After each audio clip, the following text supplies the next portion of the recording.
नमस्कार भक्तों, स्वागत है आपका डिवाइन टेल्स में। यहाँ हम केवल कथाएं नहीं सुनाते, यहाँ हम धर्म, कर्म और आत्मा के गूढ़ रहस्यों को समझते हैं।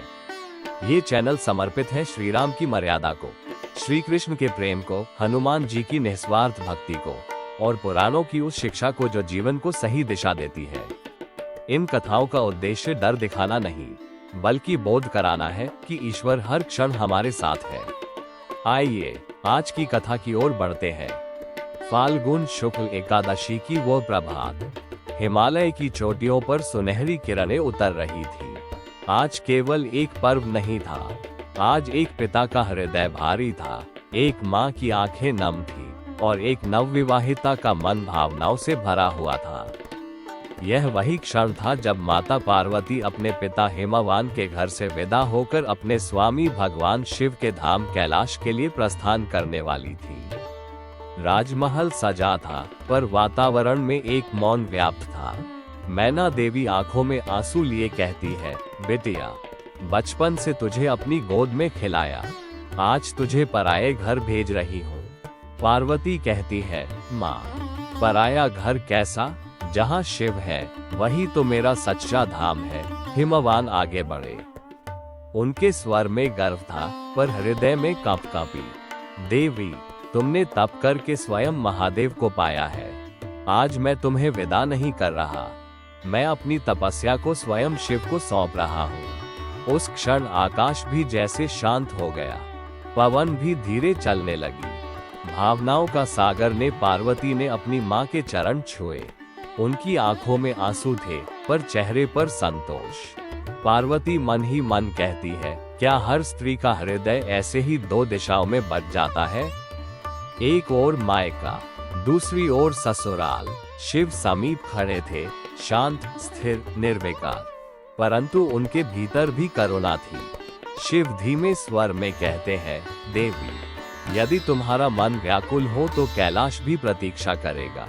मैं तुम्हें लेकर तभी चलूंगा जब तुम्हारा हृदय पुनर्तः तैयार हो। पार्वती ने शिव की ओर देखा, वह दृष्टि विश्वास से भरी थी।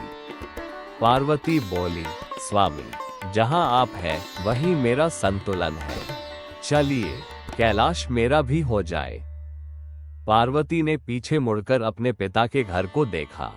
वह दृष्टि कह रही थी, मैं जा रही हूँ, पर जो प्रेम यहाँ पाया वही मेरे साथ रहेगा।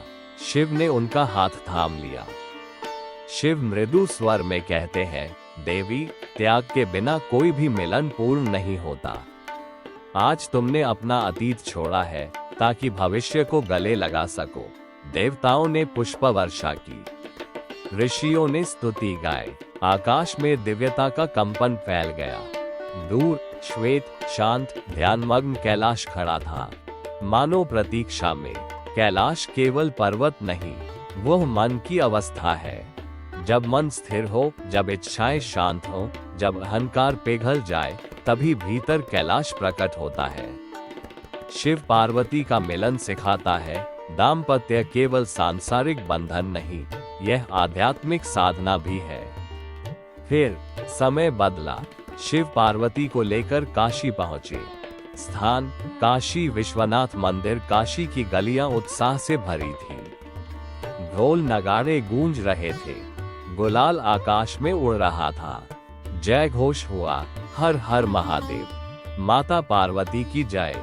उस क्षण पार्वती केवल अर्धांगिनी नहीं रही, वह काशी की मां बन गई। ये केवल रंगों का खेल नहीं था, ये समाज का ये कहना था, हम तुम्हें स्वीकार करते हैं। माता पार्वती का गौना हुआ तो वह केवल एक पारंपरिक उत्सव नहीं था, वह उस क्षण का उद्घोष था जब दो आत्माएं, मैं से हम, बनती है। गौना का अर्थ केवल साथ आना नहीं, एक दूसरे को संसार के सामने स्वीकार करना है। यही दाम्पत्य की पहली परिपक्व सीढ़ी है। दाम्पत्य में सबसे बड़ी दीवार अहंकार होती है। जब पति पत्नी दोनों अपने अपने तर्कों में सही होते हैं तो रिश्ता गलत होने लगता है। शिव पार्वती का मिलन हमें अर्धनारीश्वर का रहस्य समझाता है। शिव भी पार्वती के बिना पूर्ण नहीं, अर्थात दाम्पत्य में कोई बड़ा छोटा नहीं, दोनों मिलकर ही पूर्णता बनते हैं। कल्पना कीजिए, माता पार्वती पूछती है, स्वामी, यदि कभी मतभेद हो जाए तो? शिव कहते हैं, देवी, जहाँ प्रेम हो वहाँ जीतने का प्रश्न नहीं, वहाँ तो केवल समझने का प्रयास होता है। यही रंगभरी एकादशी का पहला संदेश है। विवाह में जीत हार नहीं, समर्पण ही सच्ची विजय है। कभी कभी माफ कर देना सबसे बड़ा साहस होता है। जीवन केवल गुलाबी प्रेम नहीं, कभी क्रोध का लाल, कभी विश्वास का पीला, कभी मौन का नीला। रंगभरी एकादशी हमें सिखाती है, हर रंग की अपनी जगह है। यदि कोई रिश्ता केवल खुशियों से भरा हो तो वह गहरा नहीं होता। गहराई तब आती है जब दुख, क्रोध, असहमति सबको प्रेम से संभाला जाए। जैसे होली में रंग मिलकर सुंदरता बनाते हैं, वैसे ही रिश्तों में भिन्न भाव मिलकर गहराई देते हैं। जब पति पत्नी इस दिन एक दूसरे को गुलाल लगाते हैं तो वह केवल उत्सव नहीं, यह एक मौन वचन है, मैं तुम्हारे हर रंग को स्वीकार करती हूँ। समय के साथ दाम्पत्य में दूरी बड़ी घटनाओं से नहीं, छोटी अनकही बातों से आती है। मन में शब्द जमा होते रहते हैं और फिर मौन दीवार बन जाता है। रंगभरी एकादशी एक अवसर है फिर से बैठने का, एक दूसरे को सच में सुनने का और दिल के दरवाजे खोलने का। गौना का अर्थ है, अब तुम मेरे जीवन का सार्वजनिक सत्य हो। छिपा हुआ संबंध नहीं, सम्मान के साथ स्वीकार किया गया साथ। जब माता पार्वती संकोच से पूछती है, स्वामी, क्या मैं सच में आपके संसार में स्थान पा सकूंगी? तो भगवान शिव गंभीर मुस्कान के साथ उत्तर देते हैं, देवी, शिव बिना शक्ति के शून्य है। तुम केवल मेरी संगिनी नहीं, मेरी शक्ति हो। यही दाम्पत्य का सार है, जहाँ एक दूसरे को छिपाया नहीं जाता, सम्मान दिया जाता है। जहाँ संबंध केवल निजी नहीं, गरिमा के साथ सार्वजनिक होता है। शिव पार्वती की कथा केवल पौराणिक प्रसंग नहीं, जीवन का दर्शन है। हिमालय हमें स्थिरता सिखाता है, परिस्थितियां कैसी भी हो, मन अडिग रहे। विदाई हमें त्याग सिखाती है, हर नए आरंभ से पहले कुछ छोड़ना पड़ता है। कैलाश हमें साधना सिखाता है, संबंध को भी साधना की तरह निभाना पड़ता है। काशी हमें स्वीकार्यता सिखाती है, प्रेम को छिपाना नहीं, सम्मान के साथ अपनाना होता है। यदि घर में स्थिरता हो, अहंकार का त्याग हो, साधना का भाव हो और एक दूसरे की स्वीकृति हो, तो वही घर कैलाश भी है, काशी भी। जहाँ भीतर शांति है, वहीं बाहर उत्सव है। जीवन में दो ही यात्राएं हैं, एक भीतर की, एक बाहर की। भीतर की यात्रा हमें शांत बनाती है, बाहर की यात्रा हमें संबंध देती है। आज भी यह पर्व दाम्पत्य और भक्ति की गहराई को स्मरण कराता है।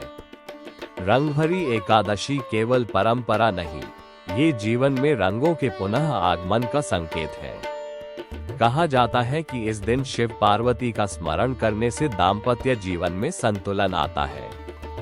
जब पति पत्नी मिलकर पूजा करते हैं तो उनके बीच का अदृश्य तनाव धीरे धीरे पिघलने लगता है। भावनात्मक रूप से ये दिन याद दिलाता है, विवाह केवल साथ रहने का नाम नहीं, साथ निभाने का संकल्प है। यदि इस दिन दोनों एक दूसरे से ये कहें, मैं तुम्हारे साथ हूँ, तो यही वाक्य स्थिरता की नींव बन जाता है। हर रिश्ते में मतभेद आते हैं, परंतु जब अहंकार बढ़ जाता है तो दूरी गहरी हो जाती है। रंगभरी एकादशी का संदेश है, रंगों की तरह मतभेद भी क्षणिक है। यदि प्रेम सच्चा हो तो हर विवाद समाप्त हो सकता है।